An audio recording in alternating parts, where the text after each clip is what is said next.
This year, baby boomers who grew up in St. Louis lost an old friend. The man who played Texas Bruce on after-school television, Harry Gibbs, died at the age of 91. He did a lot of things in his career, and the Wranglers Club hadn't been on TV since 1963. But Gibbs knew that for people of a certain age, he was, and always would be, Texas Bruce. How many folks grew up here or remember Texas Bruce? Mr. Harry Gibbs. I had the honor of inducting Harry Gibbs into the St. Louis Television Hall of Fame in 2007. He was in a wheelchair, but the voice, that was the same, strong, clear, and still with that authentic Southwestern twang.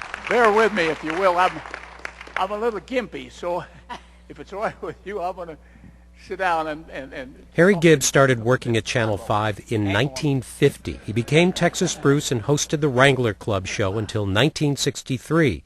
And although he had a drama degree from Washington University, the role of a cowboy was one he had been born to play. I'm a little old boy from Wagon Mound, New Mexico. You know, he had all the background to become a cowboy. He had worked as a ranch hand in New Mexico, and as I say, was... UMSL Media Studies professor Michael Murray wrote a history of Channel 5. And this worked so well for him. And plus, in all of his public appearances, he's riding around in his horse Trusty, and so, yeah, you get the feeling this is the genuine article, you know. In a 1994 interview, Gibbs remembered how important those personal appearances were to him, to the kids, and to his sponsor, Adams Dairy. We had actually a converted milk truck, and I'd sit over here on the right, and the old horse was facing out this way, and they'd come in, shake hands, get their souvenir picture, pet the old horse's nose, and go out the other side. So I would say maybe from probably April through October. But in that 1 year, we counted 300,000 kids that went through that van, shook hands, howdied, and talked, and it was quite an experience. All right, here we go.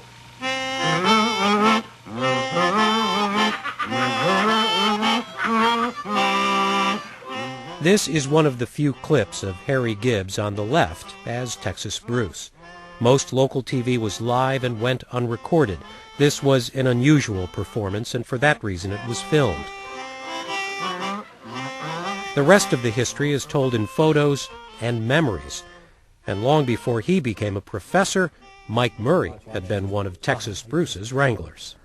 Yeah, I remember I appeared on the show with my group, and I remember everybody in my neighborhood after the show was over came over to our house and said, "What was that like?" You know, again, everybody was curious about television. It was new and live, and things happened. But one story about the Wranglers Club is likely an urban myth, and it's told about other shows in other cities. About the boy who flashed an obscene gesture into the camera and said, "This is for you, Herbie." I didn't see it. I don't think it happened. And it's been told various ways, like we went to black and we came back, the kid was gone, you know. Those wonderful things. But it's great to meet people that remember, and I guess this will last me the rest of my life. So many people remembered him because he was such a big part of growing up in St. Louis for such a long time. Let's say, you know, you were 3 years old when he started out in 1950. That makes you about 16 years old by the time he goes off the air. So in terms of the life of that cohort group of viewers, you've got this continuity where you've got this guy on the air for a pretty significant point in their growing up years. There were other children's shows in St. Louis in the 50s and the 60s. You got the reins? I got the reins. Got your riding croup? Jim Bolin and Dave Allen played Cookie and the Captain in a show that started in 1958. Harry Fender was Captain 11 on KPLR. Cliff St. James was Corky the Clown. And Sonny Fox, who would later go on to New York to host a network game show, was the first host of Channel 9's program, The Finder. These were the TV pioneers, some of the first to do what they were doing. And their audience, the first generation of kids growing up with television. There must have been some cynics in the TV business back then, but Harry Gibbs wasn't one of them. He took his responsibility to those kids seriously, like the time he decided that the toy baby bottle he was advertising wasn't quite what the toy company said it was. Guaranteed safe. One of the engineers told me, he said, "Hey," he says, "I don't know if that's so safe or not." I said, "What do you mean?" He said, "I happened to drop one." He said, "It busted all over the place." Okay, we'll do that on camera. So we did. I said, okay, kids, they say this thing is safe. Looky here. Whammo. Okay, you buy it, your mom buys it, be careful. Harry was a very genuine person. You know, he was not at all phony.